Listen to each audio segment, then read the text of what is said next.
Tere tulemast Tiiu õhturännakute podcasti, kus on jutuks rahulikud teemad erinevate saatekülalistega. Kes soovib täielikult lõdvestuda ja miks mitte magama jääda, siis teie jaoks on kõige lõpus meditatsioon. Tere tulemast Tiiu õhturännakute podcasti, kus me räägime rahulikel teemadel ja neile, kes tahavad täielikult lõdvestuda või siis miks mitte ka magama jääda, on podcasti lõpus meditatsioon. Mina olen saatejuht Eha Kruus ja minuga on siin täna üks Eesti kuulsamaid spordifotograafe, Lembit Peegel. Tere, Lembit! Tere! Tere ka kuulajaskond ja vaatajaskond!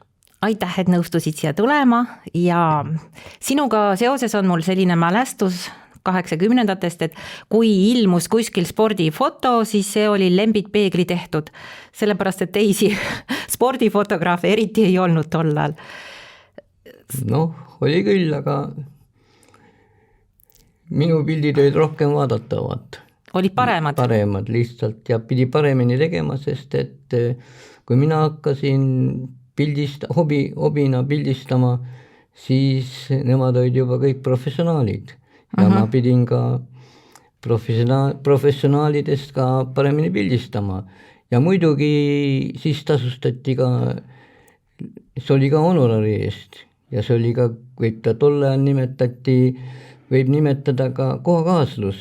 Muidugi see kohakaaslus ei olnud mitte suur, rohkem ta oli hobina, meeldis sporti pildistada ja kunagi ma tegin ka nooruses ka sporti, ka hobina algasin ja jõudsin hobisportlasena ka Eesti koondisesse. Ma nüüd torkan siia vahele, et sa alustasid poksijana, eks ju? Ja päris noorena, sa olid mingi 15-16 alles siis? Seda küll, jah. Aga kas see on tõsi, et tollal oli poksimine nii populaarne sellepärast, et Tallinna tänavatel võis lihtsalt peksa saada? Seda küll, jah. See oli nüüd 50-ndate keskel. Ja 50-ndate aastate alguses ja väga palju poksitreeningutel käisid muusikud, näitlejad, sest taksos oli vähe, oli ka muidugi, aga pidi koju minema õhtu hilja, pimedas ja siis oli tähtis, et sa oskasid ka midagi mõne tüübile ka vastu hakata ja see tüüp ei saanud sinule peale suruda seda, mida ta tahtis. Ma ei tea. Mina läksin ka sellepärast muidugi, et mulle meeldis, mitte löömine mulle meeldis, aga mulle meeldis lihtsalt, et midagi teha. Mulle meeldisid ka teised spordialad, aga ma olin väikest kasvu, korvpalli ei mängi selline tegelane ja valisin siis, oli ka üks klassikaaslane, kes oli juba tuntumaid poksijaid, Tõnu Kristjohan. Tema siis rääkis ilusaid lugusid poksimisest, eks ma siis läksingi treeningutele Spartakisse. Meid oli 2 gruppi, kokku oli 60 poissi ja sellest 60 poisist mina jõudsin ka Eesti koondisesse 58. aastal ja 59. aastal 22 aastaselt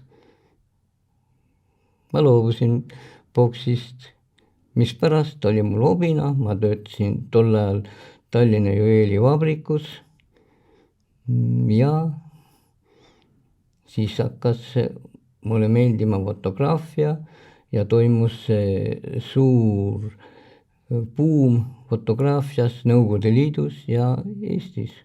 Fotoaparaadid läksid poole odavamaks, tehti näitusi.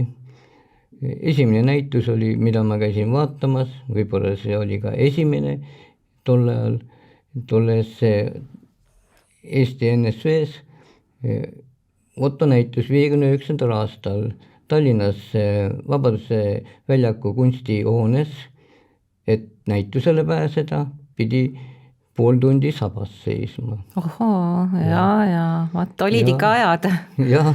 Ja tekkiski siis huvi ja eks siis noh, oli mul ka tore abikaasa, kes sellele hobile kätt ette pannud ja talle meeldisid minu tehtud pildid, esialgu ma pildistasin lillekesi ja igasugust muu asja, ka tehases ütleme, ja siis hakkasin sporti pildistama. No 59. aastal peale viimast matši ma juba hakkasin pildistama ja spordi esimesed pildid ma pildistasin teadlikult 1962. aastal. Toimus üks võistlus Tallinnas Kalevi spordihallis, kus Jaan Talts pidi rekordeid püstitama, see oli tema viimane võistlus enne sõjaväkke minekut. Ja ma töötasin siis Tallinna juveelivabrikus ja mõtlesin, et ma lähen ka Jaan Taltsi pildistama. Fotoaparaat mul oli seniit, harilik objektiiv, et sinna võistlus toimus kella 4-5 aeg. Ütlesin osakonna juhatajale, et ma olen arsti juurde, aga ise ma sammusin siis Kalevi spordihalli pildistama Jaan Taltsi ja temast tegin ka esimesed pildid. Ja 10 aastat hiljem juba akrediteeritud fotograafina, kehakultuuri akrediteeritud fotograafina ma läksin juba Jaan Taltsi pildistama, kui tulevast olümpiavõitjat. Mehhikos ta saavutas hõbemedali, aga Münchenis 72. aastal, see foto on siin tehtud, kus Jaan Talts püstitab siin rekordeid ja Tallinnas ja sõidab siis sügisel Müncheni olümpiamängudel, kus ta võidab kuldmedali. See foto on veel Tallinnas? Jah, see on Tallinnas võetud 1962. aastal, vabandust, ja juba kui akrediteeritud fotograafina, aga ise ma töötasin siis Tallinna mõõdulistajate tehases, laboratooriumis ja mul oli töö tehtud ja mis ma seal töö juures ikka istun, ülemus laboratooriumi juhataja lubas mind pildistama ja läksin ja tegin need pildid ja seal ka teistest, ütleme, Nõukogude Liidu tolleaegsest parimatest tõstjatest, sest Nõukogude Liidu tõstjad olid tol ajal ühed maailma parimad. Jaan Talts ka nende seas, ta püstitas 44 maailma rekordit. Ja see on üks sinu kuulsamate fotode hulgas, see Jaan Taltsi foto. Jah, Taltsi foto. Ja teda ma muidugi väga palju pildistanud. Ja noh, temast võib palju lugusi jutustada. Ja ma olen temaga isiklikult tuttav. Ja kunagi jah, ta tegi meil isegi Saratovis oli jõumängud, ta tegi, olime parasti esimesel päeval saabusime ja istusime siis restoranis, tema sammus ka sisse ja nägi siin ajakirjanikud ja tegi meil pudel konjakit veel välja. Ise siis muidugi läks tasakesti minema meie seltskonnast. Ta muidugi, ta võistles, ta ei võistlus, ta ei tarvita selliseid jooke, on hoopis teised joogid, jõujoogid ja nõnda edasi. Limonaad. Ega dopingu kohta ei tea midagi öelda? Ei tea. Ma olen ka muidugi dopingut võtnud. Jah. Mis see siis oli? See doping oli niimoodi, et enne matši anti siis mulle dopinguks oli mesi ja sidruni mahl oli. See oli ennesõaegne doping, ütleme, ja siis 54. aastal, jah, ma juba võistlesin ka Eesti koondises Leningradi vastu, oli sõpruskohtumised ja siis anti sellist dopingut, et pidi paremini poksima.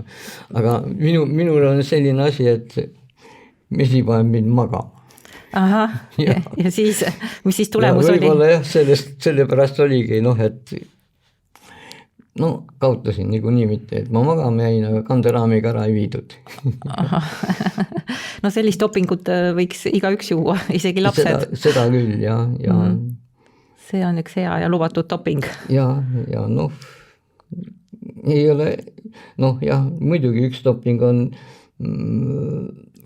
ka mina kasutasin dopingut, ütleme, enne võistlustele minekut, et ergutada ennast, mitte jõin siis Coca-Colat või Pepsit, mis paneb ikka verenatega kiiremini käima ja muidugi iga kord, kui ma läksin võistlustele, ma eriti palju ei einetanud, ei söönud, läksin tühja kõhuga, siis on nagu ütleme näljasem ja erksam ja vihasem. Jah, et saad paremad pildid, ütleme, noh, see oli minu, igaüks teeb nii nagu talle meeldib ja kuidas ta on kohanenud, aga muidugi ergutuseks peab midagi Coca-Colat jooma, sest muidu võib magama jääda. Ka isegi võistlustel muidugi on ka olnud olümpiamängudel. Et sa oled ju käinud 4 olümpiamängudel, eks ole? Jah, ma 4 käinud ja see oli Barcelonas esimestel olümpiamängudel, käisin, no boksi finaalmatse läksin vaatama, need oli juba olümpiamängude viimastel päevadel ja kui sa 4 või 3 tundi magad öösse, siis ma boksivõistlustel jäin juba magama. Sul oli siis hetkeks sain magama. Reisiväsimus oli? Reisiväsimus, magamata ööd ja tööd pidi ka tegema, mitte lihtsalt vaatama. Kunagi Kalju Suur fotograaf ütles, et Lembitsa käisid Barcelonas, küll sa seal ilusaid pilte ja vaatasid seal linna ka, ma ütlesin, jah, vaatasin küll, bussiga sõitsin pressikeskusesse võistlusi, tukkusin ja magasin bussis tavaliselt. Jah, ma vaatasin küll, ilus linn oli, ühel päeval ikka käisin vaatamas teda. Aga ma küsin vahele, et missugune fotograaf sa oled seal võistlustel, et kas sa trügid sinna ette, et paremaid pilte saada või sa hoiad kuidagi tahaplaanile või kuidas üldse fotograaf peaks käituma? Noh, kui on võimalus, siis ikka esireas olen. Ja kui võimalust pole, siis ma, no muidugi suurvõistlustel on hoopis teised fotograafid ja seal on palju neid Eesti meistrivõistlustel, noh, eks neid ka siin 10 tükki on või vähem, ütleme, ja siin mingisugust niisugust tihedat rebimist pole.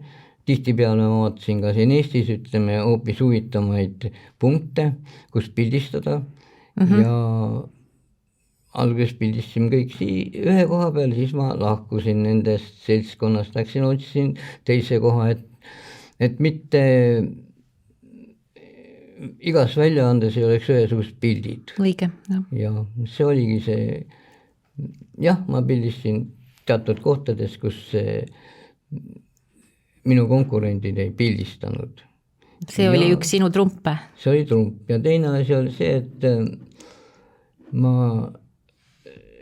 ei teinud üldpilte, ma kodus kadreerisin ja lihtsalt võtsin teatud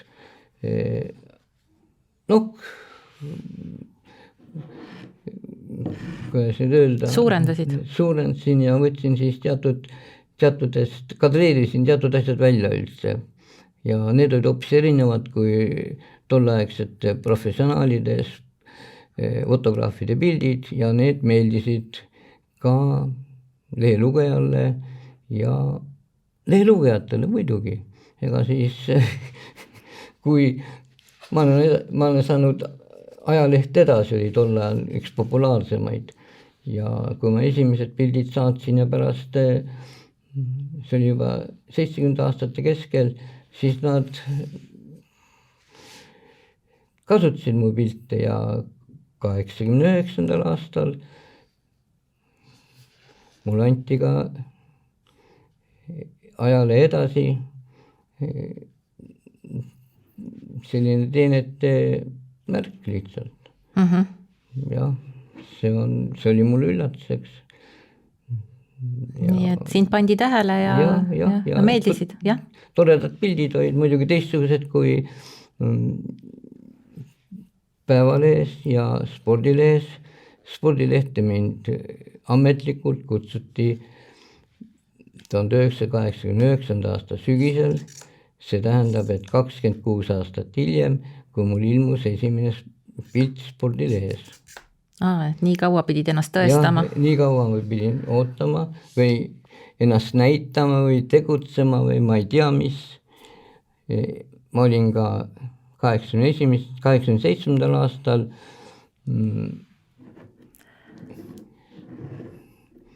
hakkas ilmuma Maaleht ja ma olin ka muide Maale esimene fotograaf. Selle koha peale konkureerisid 12 fotograafi ja millegipärast valiti siis mind spordifotograafina. Ja. Aga siin ongi meil veel üks pilt, et vaatame, mis siin peal on. See on boksipilt, jah. See on 63. aastal tehtud, kui toimus sõpruskohtumine Tallinnas Eesti ja Soome boksijate vahel. Eestlased võitsid ja meil oli siis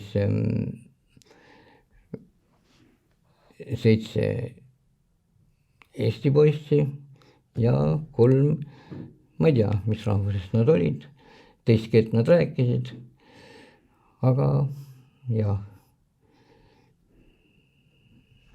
nii oli.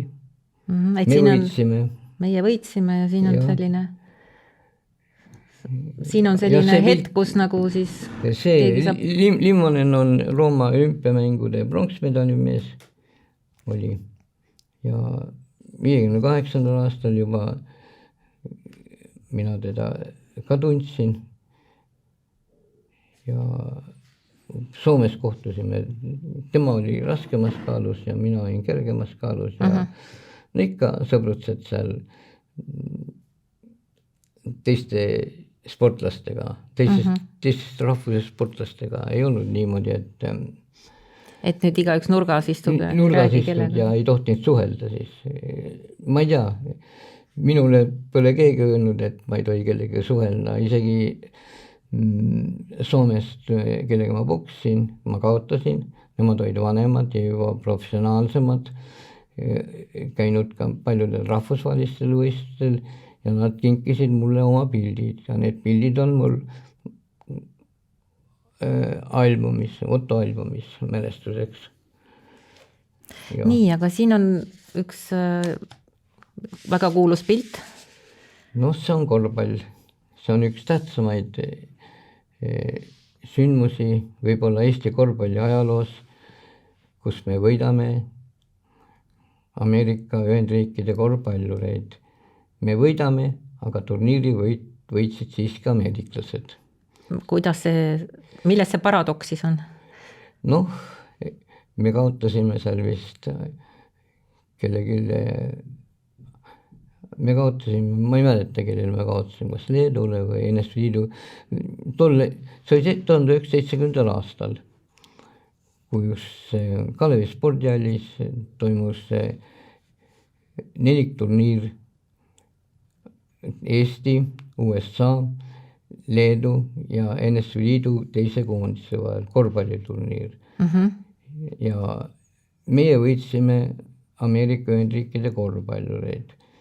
Muidugi sellel võidul on väga suur tähtsus, oli tol momendil, sest 1936. aastal me kaotasime ameeriklastele ja siin meil on revanši me võtsime nende üle, jah.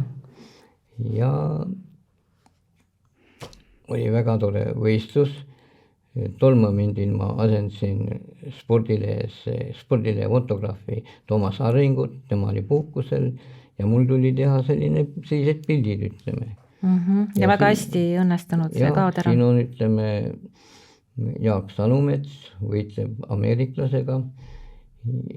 Kindlasti, ma ei tea, kas see ameeriklane selle korvpalli, selle võitluse võidab või võidab, ma ei tea, kaadritest me näha nagu, aga kindlasti Jaak on siin tasemel ja selle pildiga on muidugi oli Tallinna fotoklubi näitusel, seal ta valiti Kultuuriministeeriumi poolt saatmiseks Rostocki mingi sõpruse nädalale, kuid siis selgus, et see pilt ei kõlba sinna saatmiseks, sest et keegi tähtis isik ütles, et Nõukogude sportlane ei tohi olla madalamal kui ameeriklane. Siin on Jaak natukene 3-4 sentimeetrit võib-olla hetkel madalamal ja sellepärast see pilt ei läinud. Ega mul on ükskõik läks või läinud. Aga nüüd on ta kuulus ja Fotografiska näitusel üleval. Nii et... Ja. Kas see sinna läks või läinud, see ei ole, kellegi teise pilt läks, temal oli kindlasti Jaak või natuke võib-olla üleval rohkem, ei läinud. Millest küsimus, polegi küsimus mul selle üle. Oli tollal väga tore ja... tollal oli nii, eks? Jah, tollal oli. Aga nüüd me jõuame ainult ühe pildi veel tegelikult Lembit vaadata, et sul oli siin Anett Kontaveit kuskil. Ja. Räägime sellest pildist, see on nüüd uus pilt. Selle pildi ma tegin 2010. aastal. Ta oli vist siis 15 või 14 aastane. Eesti meistrivõistlustel tennises ja ta võidab selle võistluse oma vanemat võistluskaaslast ja see pilt ilmub esimest korda Fotografiska näitusel sõnales. Vaadake, millise rõõmsa lapseliku naeratusega ta on. Just. Seda pilti, sellist naeratust või sellist pilti kunagi ei tabata kuskil stuudios. See oli hetk ja kõik. Muidugi tänapäeva kaamerad on hiiremad, kus ma võin 10 pilti teha sekundis ja sellest on veel umbes samasugust kaadret on võib-olla 2 tükki. Aga see oli üks moment, aga selle ma valisin, see oli kõige parem. Mõtle, sinu meisterlikkus seisnebki selles, et sa tabad just neid hetki, et nagu siin ta on. Ja ma ka sporti natuke rohkem tunnen kui tänapäeva võib-olla toimetuse fotograafid, sest et nemad peavad kõiki tööd tegema, alates võib-olla mõne kuulsuse matusest ja õhtul ka minema siis korvpalli või võrkpalli pildistama. Ja see on teistsugune elu. Mina pildistasin tolle ainult, ka teisi asju või pärast hakkasin pildistama, kui mul valud ja pildistasin sporti ainult. Ja noorest peast ma olen spordiga tegelenud ja lapsepõlves mul väga meeldis spordivõistlusi vaadata. Kuigi mul ei olnud raha, siis ma pugesin aiaaugust sisse, nagu öeldakse, plangupiletiga ja vaatasin seal ja mõnikord vaatasin korvpallitreeningut, mis toimusid Lahtise taeva all Kalevi korvpalliväljakul Pärnumaade 41, kus ma olen isegi käinud ka jäähokit vaatamas, plangupiletiga muidugi, aga jah, ma armastasin sporti vaadata ja see mulle meeldis. Aga aitäh, Lembit, meie aeg on nüüd kahjuks otsas, et soovin sulle jätkuvalt teravat silma, sa ju pildistad endiselt, eks ju, ega sa ei ole seda ju maha jätnud sugugi. Aitäh siia kutsumise eest ja teiega kohtumise eest. Mina ütlen ka sulle aitäh ja te vaatasite Tiiu õhturännakute podcasti, mille eelmiseid osi näete Õhtulehe veebist. Ajakiri Tiiu ilmub kord kuus paberväljaandena ja seal ilmunud lugusid näete samuti Õhtulehe veebist. Või otsige Ajakiri Tiiu üles Facebookist. Aitäh, nägemist! Loen sulle rahuliku metsaraja meditatsiooni, mis aitab päevapingeid maha laadida ning valmistab keha ja meele ette kosutava une tulekuks. Hinga aeglaselt ja sügavalt sisse.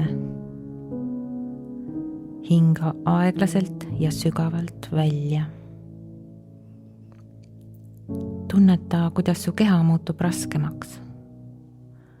Kuidas päeval mõeldud mõtted ja tehtud toimetused hajuvad kusagile kaugusesse. Sul ei ole kuskile kiiret. Kõik on täpselt nii, nagu peab. Kujutle nüüd, et seisad metsaraja alguses. Tee lookleb läbi lopsaka roheluse, puuvõrad pea kohal varju pakkumas. Õhk on karge ja värske, täidetud metsalõhnadega. Sinuni kandub niiske sambla ja lõhnavate lillede hõng.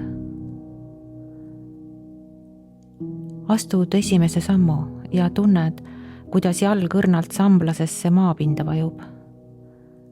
Iga samm, mille teed, on sujuv, kerge ja turvaline. Kuulatad. Kaugel laulab lind. Tema siristamine kõlab rahustavalt ja tuttavlikult. Lehed sahisevad, kui tuuleõhk neist läbi voolab. Sa kõnnid vaiksel sammul, tunnetades, kuidas iga astumine viib sind sügavamale rahu ja vaikuse sisse. Päevasagin on kaugele ja maha jäänud. Sa oled siin ja praegu, selles metsas, kus aeg kulgeb oma loomulikus rütmis. Sinu kõrval lookleb väike oja. Selle vesi sillerdab õhtu viimastes valguskiirtes. Vesi vuliseb rahulikult, tasaselt, justkui sosistades sulle unejutte. Põlvekõrgune rohi heljub kergelt tuules. Sa tunned selle pehmet puudutust, kui edasi jalutad. Sa hingad sügavalt sisse. Tajud, kuidas õhtune jahe õhk värskendab ja rahustab ühe korraga. Iga sissehingamine värskendab. Iga väljahingamine rahustab. Iga hingetõmbega vabaned kõigest, mida sa enam endaga kaasas kanda ei taha. Iga väljahingamine muudab su keha järjest lõdvestunumaks, mõtted vaiksemaks, meeled kergemaks. Metsa sügavuses märkad lamedat samblaga kaetud kivi. See näeb välja justkui pehme looduslik kase. Sa istud kivi servale ja toetad selja vastu jämedat tammetüve. Tammekoor on soe ja kare, puu on tugev ja kindel. Justkui vana sõber, kes valvab su üle. Sa suled silmad ja kuuled metsa helisid. Kuskil kaugemal huikab öökull, tema hääl sulandub öösse. Mets hingab koos sinuga, sa oled osa sellest rahulikust rütmist. Sul pole vaja midagi teha. Sul pole vaja kuhugi minna. Oled lihtsalt siin. Sa lased end täielikult vabaks. Tunned, kuidas keha muutub raskemaks, samal ajal kui meel kergeneb. Rahu ja vaikus voolavad su sisse. Tunneta seda kõike veel mõni hetk. Kui oled valmis, võid kujutlusest tasapisi lahti lasta. Sa tead, et see metsarada jääb alati siia. Sinu mõtetesse, sinu südamesse. Sa tead, et võid alati siia tagasi tulla. Uuesti sellele metsarajale, selle rahu ja vaikuse keskele, mida praegu tunned. Hinga veel korra sügavalt sisse. Hinga rahulikult välja. Tunne, kuidas pehme uduloor haarab su endasse ja toob sulle sügava ja rahuliku öise puhkuse. Head und.